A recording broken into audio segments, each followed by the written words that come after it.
the summons that was issued, why they had a problem with it, or any of that. Okay. But would you first, before you go there, would you give a bit of a history on the Republic of Texas, both in its original condition and where we are today? Yes. Let me start out by, I'm sure everybody's familiar with football. And when a fellow runs out of bounds, the game stops. It just sits there till the ball comes back in bounds. So what happened in 1845, the ball went out of bounds. And it sat there until we brought it back into bounds in the year 2005. And we did that by, we found the records of the elected Congress in 1845. We found it at A&M College. And so we had the records of exactly what county at that time was in the Republic of Texas and what position there was to be filled. Then we turned around and we had a official election and adopted the 1836 Constitution, and we set up a Congress by that Constitution, and we have been operating for 10 years now with no problems, and we've been everywhere, all over Texas. And so what happened last Saturday was very unnecessary and very uncalled for. But I will say that the county that this problem came from is the only county that we've ever had problems with, even before 2005. The Republic of Texas, the reason, two or three of the reasons that it is I can't think of the word, for real, I'll just say that. The flag that flies over the Republic of Texas is a Lone Star flag. If you look in the government codes of the state of Texas, and where it will say the state flag, it will say it is the 1839 flag of the Republic of Texas. It doesn't say was, it says is. And it's the only so-called state flag that can fly equal to the United States flag under international law. All other states that fly under the United States flag. Lower, not necessarily under, but lower. Texas also has a general land office in Austin. So if you want to know something about property in Texas, you go to Austin, Texas. If you're from one of the other states and you want to know something about your property, you have to go to the Bureau of Land Management, because the United States owns all of it. And so that proves that the Republic of Texas is still intact. The annexation resolution that was created in 1845 states in that resolution that the public lands of Texas, the United States would not take. It stayed with the Republic of Texas. So the only thing that the United States could have then would be armory for military and stuff. But, so what you got to look at or think about is if the United States didn't get the land and they didn't get the people, what in the world did they get? What did they annex?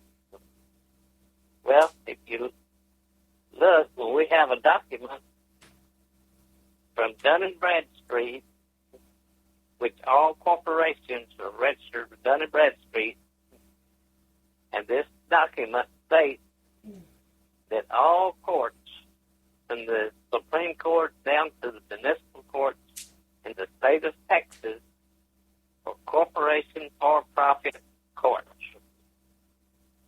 So the state of Texas was formed, and all it was formed was a corporation. It didn't have the land, and it didn't have the people.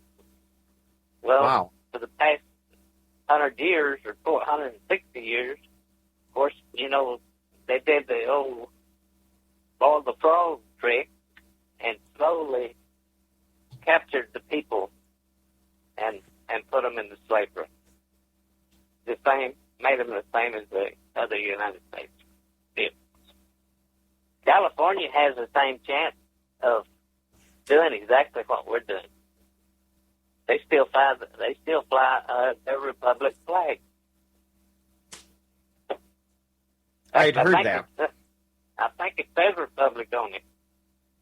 You know, they were a nation. We were a nation for 9 years. They were a nation, I believe it was about 2.5 years. They had a constitution and everything, just like we did. You know, we had a full Congress. We had treaties with 11 different, I believe it was 11 different countries, or maybe it was 7 or 8 countries and about 20 Indian tribes. The Republic of Texas does. And the shape of Texas back then was quite a bit different. If you go to thetexasrepublic.com, folks, you'll see on the right-hand side there's a diagram of the Republic of Texas. And what current states did we have land in? About half of New Mexico, about a fourth or third of Colorado. There's 13 counties in Kansas, 8 counties in Oklahoma, 2 counties in Wyoming. There's land in 6 different states in the Republic of Texas. Okay. Now let's take this down the road. Let's say that we get the international recognition. Are the lines going to be those lines? There will be those lines that I feel like that in those states, say Colorado, that we would have to have some kind of election to see if the people really wanted to go back or not. Okay. So it would be up to the people within those boundaries, probably. I would say that would have to be the people. In fact, we're fixing to change our Constitution where the people have 100% control of the government. Right. And, right. In fact, we were fixing to start doing that last Saturday. Rather ironic, isn't it? Yeah. Rather ironic that we're watching a video about what happens when you lose your freedom, and in march the brown shirts. That was another coincidence. Good Lord. And you know what really rankles me? I do a lot on the show about tyranny. I've got a website, the Texas Tyranny Response Team. Uh-huh. But up until this point, I'm talking about what I see elsewhere. I'm 62 years old. I've been fingerprinted before. When I joined the military, I've been fingerprinted in each state where I have a concealed carry permit. But I've never been fingerprinted by law enforcement. And I shouldn't have this weekend. You've never been forced to fingerprint, have you? No. That's exactly the point. Every time I was fingerprinting, I was volunteering to do it. That's correct. And I would be in jail today had somebody not had better judgment, because that search warrant authorized them to take DNA swabs, and I'll be darned, because this is a radio station. But there's no way I would have opened my mouth, and I don't think anybody in that room would have done it either. I don't think so. I think they would have had a big problem now. We would have had about 30 people taking up jail cells until we got in front of a judge, because I went peacefully. I didn't want to scrapple with the police. I don't want to risk my concealed weapons permit. I shouldn't have to have one because my Second Amendment is my weapons permit. But I go along, I get the permit, and I'm respectful to the police, because that's not a fight I want to have. But when it comes to sticking something inside my mouth, No, I'll go to jail. I'll go to jail. Yeah, Brother, how long have you been involved in the Republic? I've been involved since 1995. 20 Since years. Okay. December was my 20-year anniversary to fighting for the Republic of Texas. Wow. I'm honored to be here, and I wouldn't have gotten involved. I knew it was a republic. I didn't realize there was one alive until I met Jimmy MacGyver, and he had talked about it with me for a couple of years, and he and I had actually built a website, TexasIsMyKindOfCountry.com, which largely parallels what the information that we have on the Republic of Texas, TexasRepublic.com website, but it was without the organization and stuff. It was more of an informative thing. But I wouldn't have been involved if it wasn't for his love for the Republic, and I'm tickled pink to be a part of it. Yeah. Well, you started out in a most exciting way. Well, I tell you what, a good friend of mine, Sean Dorn, joined the Republic shortly after I did, and she became a senator. And we rode back together on Saturday, and we talked about it. And as frustrating as it was being treated like a terrorist, worse than a terrorist, because these terrorists come across our border and they're not fingerprinted and photographed. They don't lose their cell phones. Yeah, they can't even touch them. But there was something about being in the room when it happened that ties us all together. And Yeah. I would have been disappointed if I had been sick and not made the meeting and then found out about it and had everybody else saying, oh, you should have been here. You know, you missed this, you missed that. It was something that we'll all have going forward. And it will be a burr under our saddle to keep us fighting for decades to come. Right. Ed, can you stay with us? I better take a break, but I really want you to stay with us to the top of the hour, okay? Yeah, I'll be here. All right, folks, we'll be right back. Guardian of our constitutional republic, founder of Patriot-Radio.net, ladies and gentlemen, Tom O'Halloran. Stuff your pockets while Rome is burning. I've got a feeling that the tide is turning. I am America. One voice, united we stand. I am America. One hope to heal our land. I will not give up on this fight. I will not fade into the night. I am America.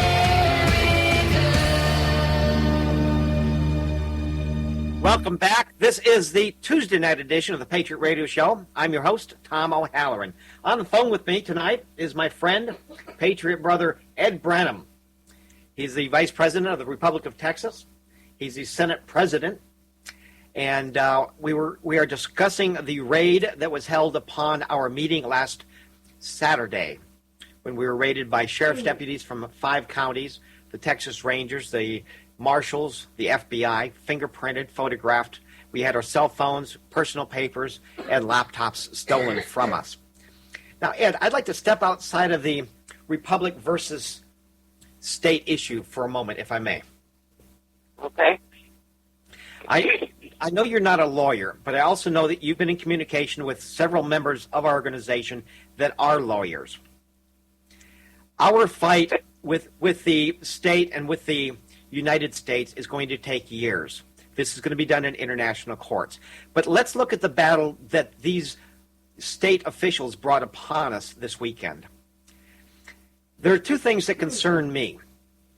A search warrant being issued from Kerr County being served in, Montgomery County that we were in? Brazoria. Brazos County. Brazos County. Is that something that can be done in Texas? I thought you can only grant searches within your own county. But when you're dealing with thieves and crooks, they don't go by your rules or their rules either. Okay, You know? that's what I was thinking. You found this unusual as well. Oh yeah. So the whole search warrant. Never mind the validity of the Republic issuing a subpoena. The search warrant on its face should be declared null and void just by it being issued from another county. Yeah. Okay. That was the first thing that jumped out at me. The second thing is the ridiculousness of being able to just take anything from anybody.